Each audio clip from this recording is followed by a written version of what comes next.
पंढरीचा वास चंद्रभागेसान, पंढरीचा वास चंद्रभागेसान,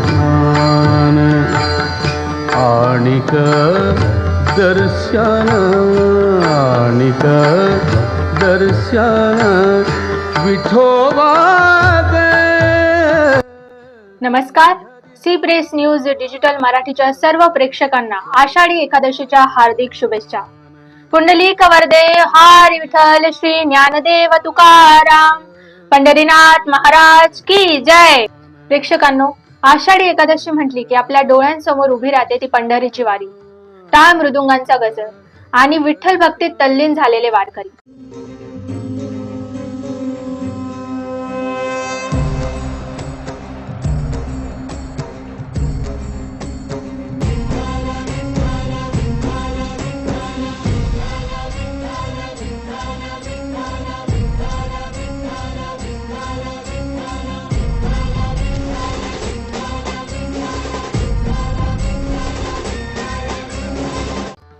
Ramakrishna Hari. C press news digital मराठीमध्ये आपले सर्वांचे स्वागत. महाराष्ट्राला संतांची मोठी परंपरा लाभली आहे. याच संत परंपरेचा वारसा 21व्या शतकातही तितक्याच प्रगल्भतेने पुढे नेणारे नाशिक मधील एक आध्यात्मिक व्यक्तिमत्व म्हणजेच चारुदत्त थोरात माऊली. आपल्या अथांग ज्ञानामुळे ज्यांना 21व्या शतकातील बाल ज्ञानेश्वर म्हणून संबोधले जाते अशा चारुदत्त माऊली यांचा जीवन प्रवास आणि त्यांची ईश्वरोपासना आज संपूर्ण महाराष्ट्रभरात प्रेरणादायी ठरत आहे. नाशिक मधील ऐतिहासिक काळाराम मंदिराचे भक्त म्हणून नाव जोडले गेले. पाहूया या विशेष रिपोर्ट मधून. नाशिकची पावनभूमी आणि याच भूमीत एक ईश्वरोपासक म्हणजेच चारुदत्त थोरात, ज्यांचा संपूर्ण जीवन प्रवास केवळ आणि केवळ ईश्वर भक्ती आणि लोककल्याणासाठी समर्पित आहे. नाशिकच्या ऐतिहासिक आणि पवित्र काळाराम मंदिराशी त्यांचे नाते अत्यंत अतूट आणि जवळीकतेचे आहे. चारुदत्त माऊलींनी रचलेला दत्ताश्रय हा ग्रंथ आजच्या आधुनिक युगात मानवी जीवनाच्या अंतिम आणि शाश्वत सत्याचे रहस्य उलगडणारा एक दिव्य प्रकाशस्तंभ ठरला आहे. त्यांच्या याच अथांग आध्यात्मिक ज्ञानामुळे आणि रसाळ ओवी रचनेमुळे समाजाने त्यांना 21व्या शतकातील बाल ज्ञानेश्वर ही उपाधी बहाल केली आहे. त्यांनी असंख्य अभंग, ओव्या लिहिल्या आहेत. तसेच त्यांनी विविध चक्रेही काढली आहेत. काव्य विष्णू सदन अखंड ज्ञान मंदिर या ज्ञान मंदिरातून दत्ताश्रयी अभंग, दत्ताश्रयी ओवी आणि अखंडानी साहित्याची अखंड गंगा वाहत आहे. महाराष्ट्राच्या समृद्ध वारकरी आणि संत परंपरेचा हा दैदिप्यमान वारसा नवीन पिढीपर्यंत पोहोचवण्याचे एक महान कार्य चारुदत्त थोरात माऊलींच्या माध्यमातून अविरतपणे सुरू आहे. तर असा आहे चारुदत्त थोरात माऊलींचा हा महान आध्यात्मिक प्रवास, जो मानवी जीवनाला योग्य दिशा देण्याचे काम करत आहे. हा विशेष रिपोर्ट चारू पंढरीचा दास.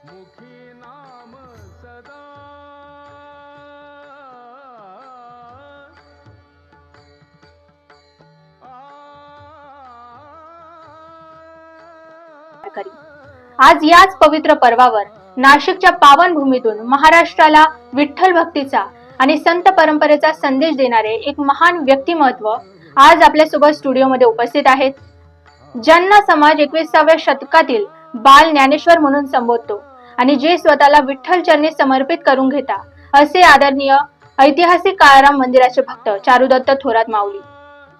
माऊली, आजच्या या विशेष भागामध्ये आपले मनापासून स्वागत.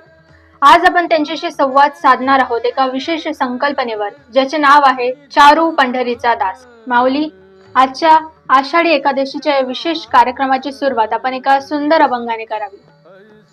विठ्ठलासी प्रीती, विठ्ठलासी भाव, विठ्ठल हा देव मनातला, येणे मुक्ती पाही, मुक्त सत्व तोही, विचार विवेक भावना शुद्ध, तुका म्हणे बोध, रक्षयला सेतू, आप परी हेतू, मना माझी, विठ्ठल विठ्ठल विठ्ठल विठ्ठल विठ्ठल विठ्ठल जय हरी. खरंच फार सुंदर अभंग सांगितला. आज आपल्या कार्यक्रमाची सुरुवात सुंदर अभंगाने झालेली आहे. आज संपूर्ण महाराष्ट्र हा विठ्ठलमय झालेला आहे. आजच्या मुलाखतीला आम्ही नाव दिलेलं आहे चारू पंढरीचा दास. जेव्हा तुम्ही पंढरीचा दास हा शब्द ऐकतात त्यावेळेस आपल्या मनात विठ्ठल भक्तीची कोणती भावना येते? विठ्ठल हा सर्वसामान्यांचा देव आहे. सर्वसामान्य व्यक्ती, सर्वसामान्य वारकरी हा विठ्ठलाप्रती आपल्या प्रत्येक भावना माऊलीच्या स्वरूपात पाहत असतो. महाराष्ट्राला संतांची मोठी परंपरा लाभलेली आहे. निवृत्ती ज्ञानदेव, सोपान मुक्ताबाई, एकनाथ, नामदेव, तुकाराम या संपूर्ण वारकरी संप्रदायाने महाराष्ट्राला आपल्या अभंगांमधून, आपल्या ग्रंथ साहित्यामधून समाज उपयोगी असा उपदेश केलेला आहे. त्यांनी आपल्या प्रत्येक साहित्यातून समाजाचे प्रबोधन केले आहे. समाजाचे व्यापक प्रबोधन करत असताना आपल्या अभंगामधून प्रत्येक संत हा तत्कालीन परिस्थिती, तत्कालीन व्यवस्था, तत्कालीन समाज व्यवस्था यांचे लेखन करत असताना तो भक्ती तत्वाची जाणीव कशी करावी याविषयी आपल्याला मार्गदर्शन करत असतो. संतांनी आपल्या लेखनातून वारंवार सत्यशोधक विचाराची मांडणी केली आहे. सत्यशोधक तत्वांची मांडणी केली आहे. व्यसनमुक्त समाज कसा असावा, व्यसनमुक्त समाज कसा आपण घडवू शकतो याबाबत त्यांनी विश्लेषण केले आहे. शिवाय विठ्ठलाप्रती भक्ती करत असताना भक्तियोगाचं साधन हे विज्ञाननिष्ठ असावं. भक्तियोगाचं माध्यम हे अंधश्रद्धा निर्मूलनाचं एक उचित माध्यम आहे असं त्यांनी सांगितलं. भक्तियोग हा मनुष्याला ज्ञान, मुक्ती, समाधी, सत्व या विषयांची प्रेरणा देत असतो. भक्तियोगाची प्रत्येक व्याख्या मनुष्याच्या दृष्टिकोनातून ही त्याला बालपणी अज्ञानपणा, तरुणपणी व्यसन, वृद्धपणी रामराम, उपयोग नाही या तत्वांची संपूर्ण अभिवृद्धी करत असते. आपण हा प्रश्न विचारला की चारू पंढरीचा दास हा उल्लेख आपण केलेला आहे. तर माझी भावना ही एकच आहे की माझ्या साहित्यातून, माझ्या अभंगामधून, माझ्या ग्रंथ लेखनातून मी समाजाला संतांप्रमाणेच भक्तियोगाचं माध्यम उपलब्ध करून देईन, व्यसनमुक्तीचं माध्यम उपलब्ध करून देईन आणि एक प्रकारे प्रबोधनाचं हे एक साहित्य समाज उपयोगी ठरावं यासाठी म्हणून मी प्रयत्न करेन. आपण दत्ताश्रय ग्रंथाची रचना केली, तसेच दत्ताश्रय अभंग, ओव्या लिहिल्या. आजच्या या आधुनिक युगामध्ये आपल्या या साहित्यातून वारी करणाऱ्या आणि वारी करू न शकणाऱ्या सामान्य माणसाला विठ्ठल भेटीचा कोणता सोपा मार्ग मिळू शकतो?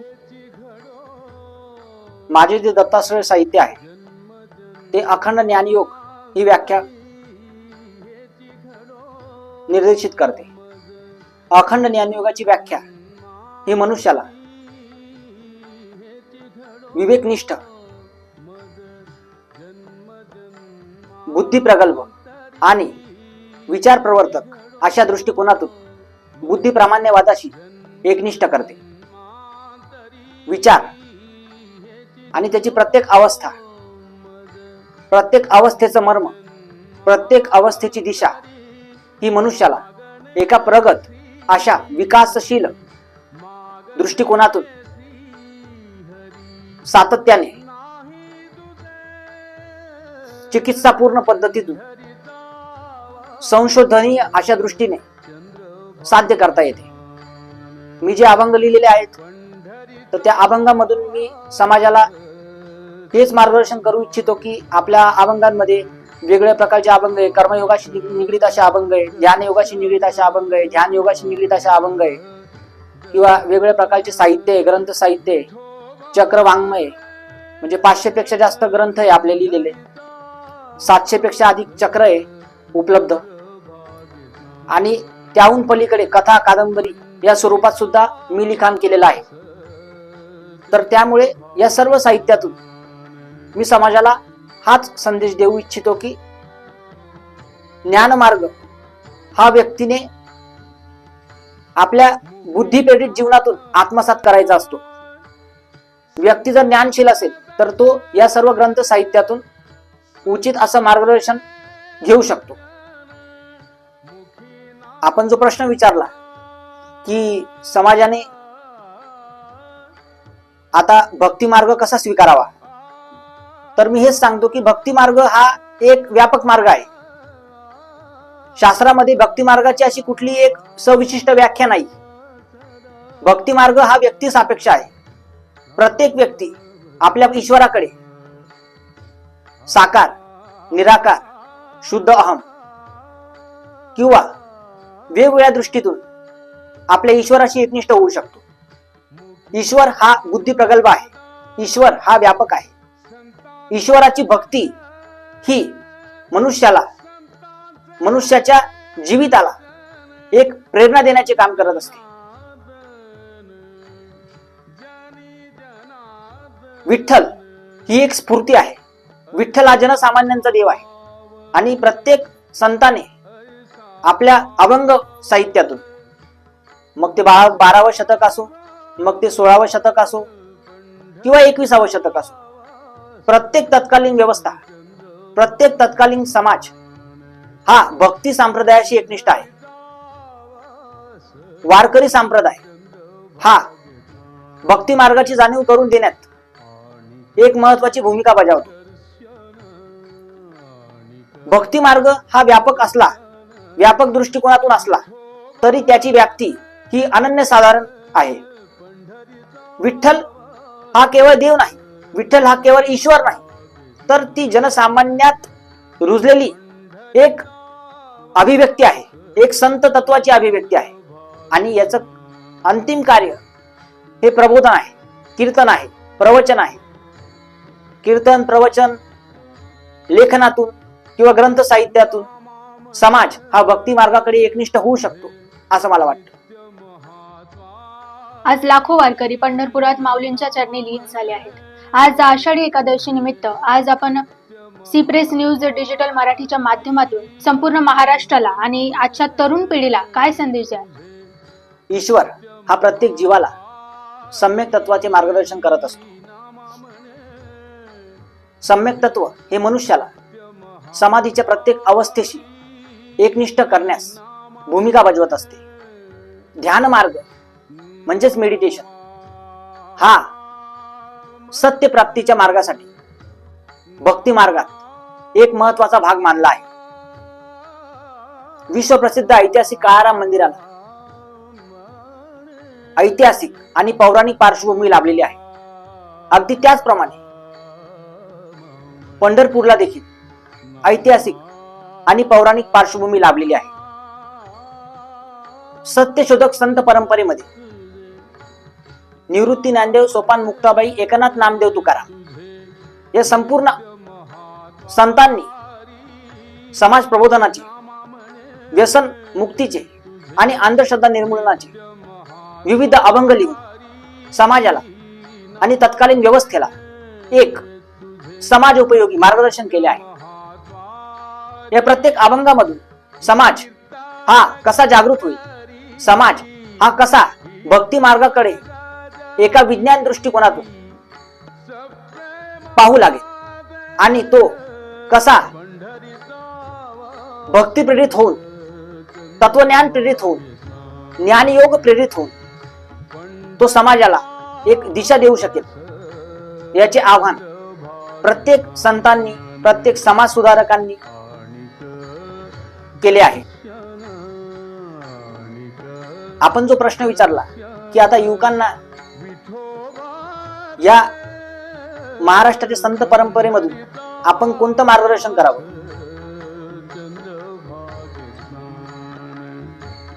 तर हा प्रश्न एकदम व्यापक आहे आणि त्याचं उत्तरही एकदम व्यापक आहे. मला असं वाटतं की आजच्या युवकांनी ग्रंथ साहित्य वाचले पाहिजे, त्यांचे अध्ययन केलं पाहिजे. अभंगांची निरूपण, अभंगांची व्याख्या, वेगवेगळ्या साहित्याची प्रस्तावना यांचं अध्ययन केलं पाहिजे. तत्कालीन साहित्य आणि प्रत्येक तत्कालीन साहित्य संपदा यांमधून आपल्याला भक्ती मार्गाची जाणीव ही प्राप्त होत असते. संतांनी त्यांना आलेले अनुभव हे देवनागरी लिपीमध्ये व्यक्त केले, अभिव्यक्त केले. प्रत्येक संतांनी आपले आलेले अनुभव हे त्या त्या काळातील व्यवस्थेला अनुरूप भक्ती ज्ञान सौंदर्याच्या दृष्टिकोनातून ते अभिव्यक्त केले. युवकांनी त्यांचा आदर्श घ्यावा, साधू संतांचा आदर्श घ्यावा. युवकांनी आपला आदर्श तुकारामाला मानावे, ज्ञानेश्वराला मानावे, चोखामेळाला मानावे.